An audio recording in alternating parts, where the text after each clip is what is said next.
Why it always gets worse with the narcissist. Think about that for a minute. So you're understanding more about yourself, you're learning more about mindset, about energy, about toxicity, about empathy, and of course, yes, about narcissism. You're also realizing that each and every one of these relationships, they all end. They all have an expiration date. Each and every one of these people that are trapped in these relationships, they all give everything to a fault. They get burnt out. They are replaced just like a battery is replaced in a flashlight. The narcissist takes advantage of anybody who gets too close to them.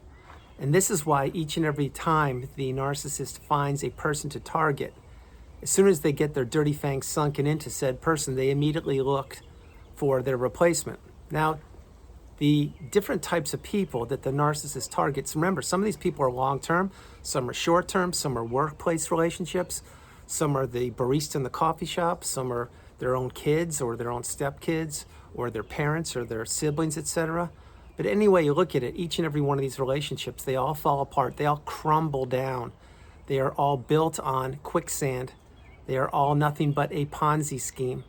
You see, the narcissist wears a mask, and the mask they wear was for you specifically, that only you could see it. They wore different masks for different people, and this person you're considering, they were juggling multiple people at any one period of time. The mask that they were wearing, sometimes it would be for one person, sometimes the mask would be for 10, 20, 30, 50 people, which is why any single time you were with the person you're considering, yes, the narcissist, they would be elsewhere mentally, but with you, they would be physically at times. Now, each and every one of these people that were trapped in the relationships, and of course, I was one of these people, we didn't know where we were. We didn't know that these types of behaviors existed. We didn't know that there were definitions and glossaries on the narcissistic abusive cycle. We didn't know what gaslighting meant. We definitely didn't know what triangulation meant, what mirroring. We didn't know what the high vibrational state meant, and that should be thrown in the definitions as well.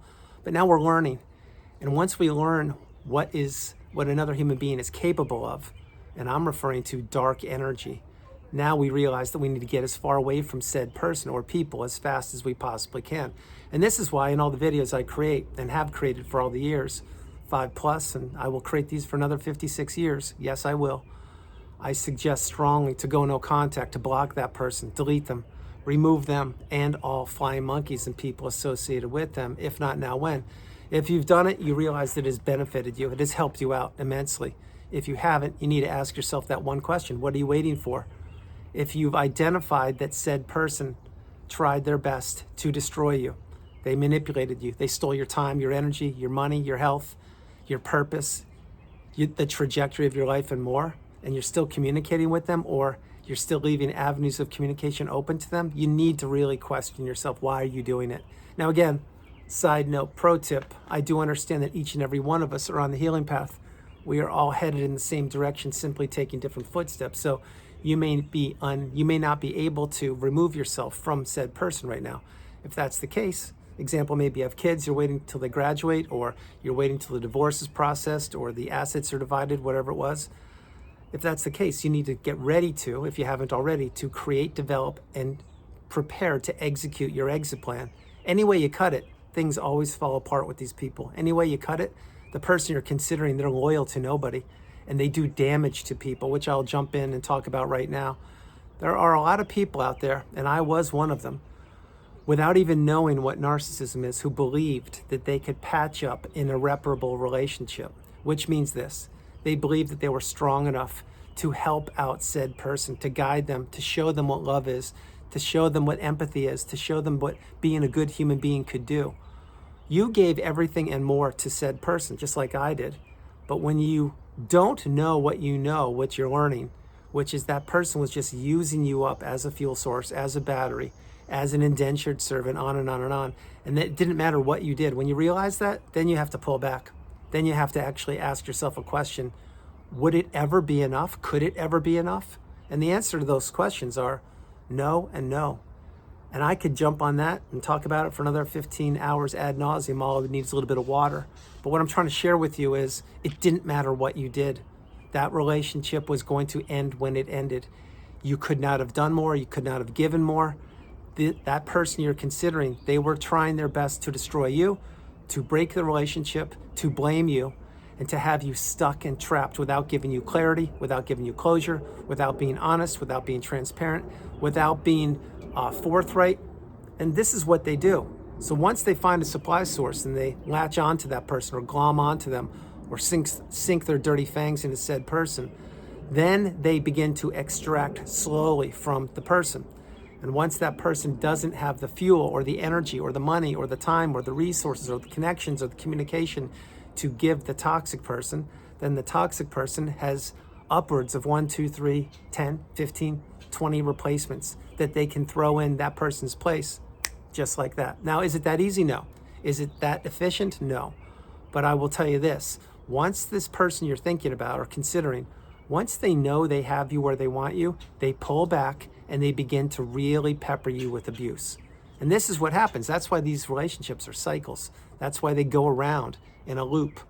And it is no coincidence that this cycle continues to go around and around and around just like that without you being in it. Because remember, the one common denominator in that relationship you were a part of, it wasn't you, it was the narcissist, because they had done this before. They mastered their craft, they mastered their techniques, and they applied them with you. Just like they're applying those same techniques that they learned through you and previous supply sources, they're applying those now to the new supply or supply sources. And this is why the narcissist continues to slither their way through life. This is why they continue to lurk behind corners, creep under crevices, and hide out in the dark, and spy, and steer, and sneer, and smirk, and mock, and laugh.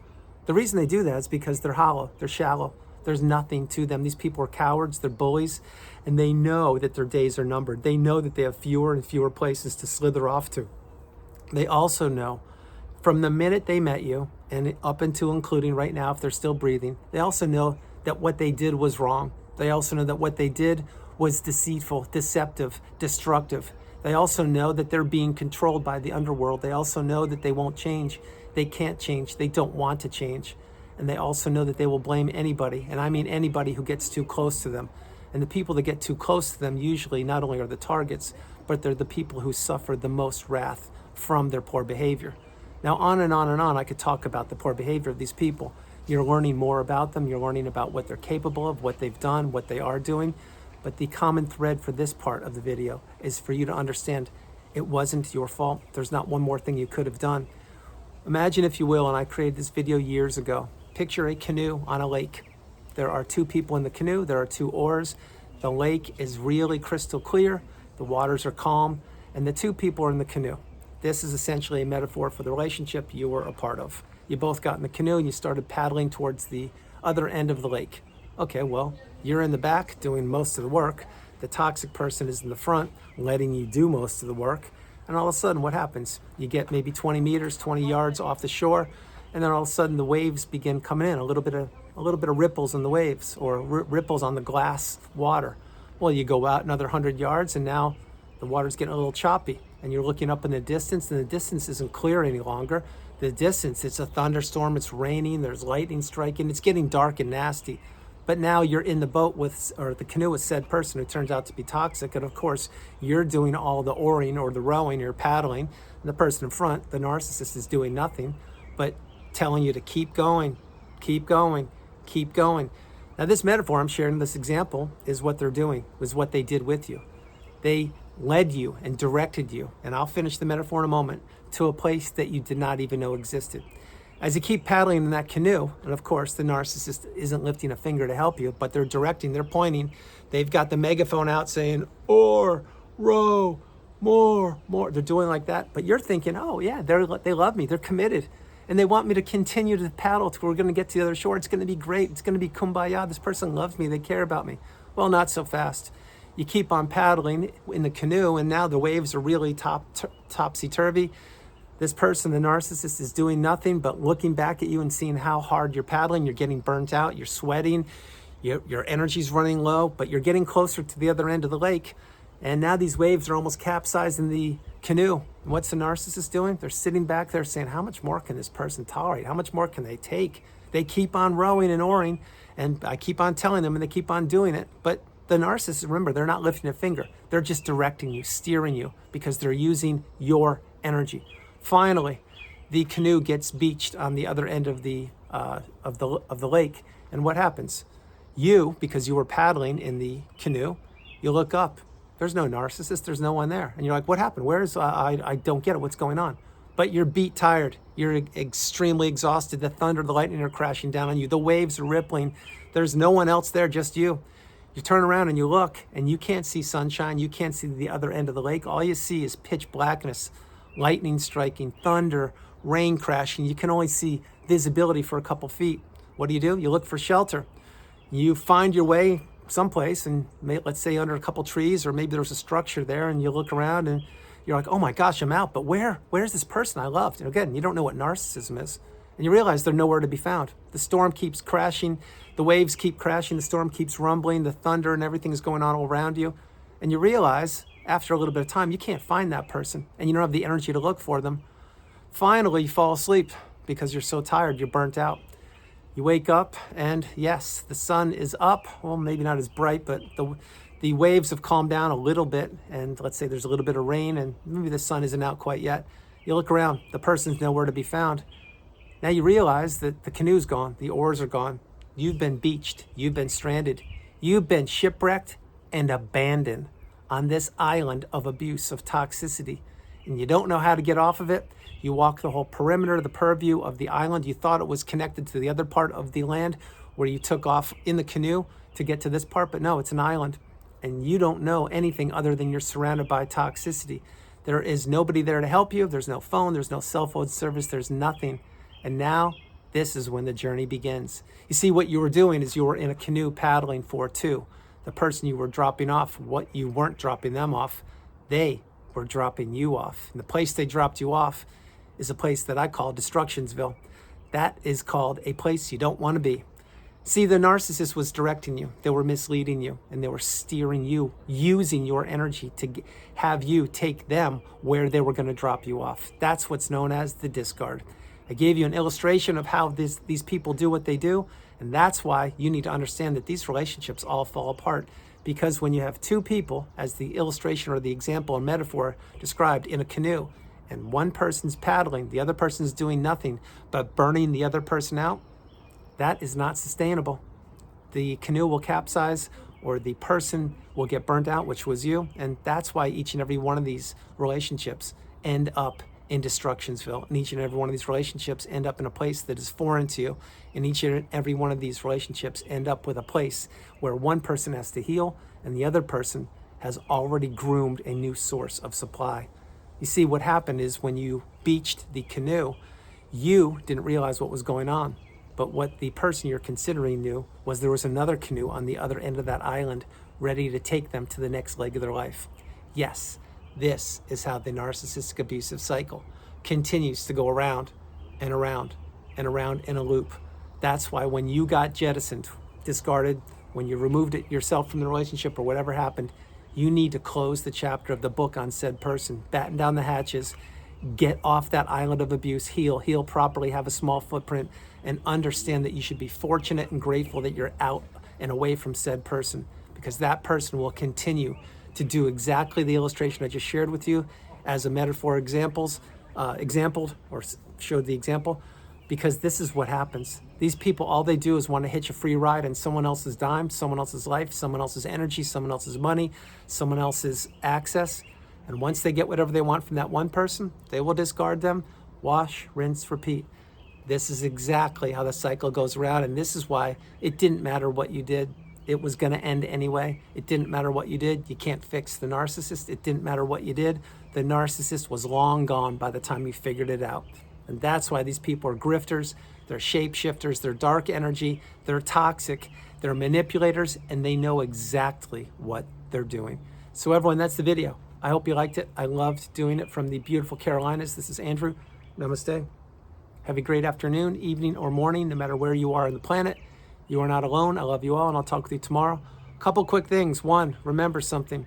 That example, I shared that years ago, and the video I created was called, similar to what I shared, being in a canoe, paddling in a canoe with two people paddling in a canoe, something like that.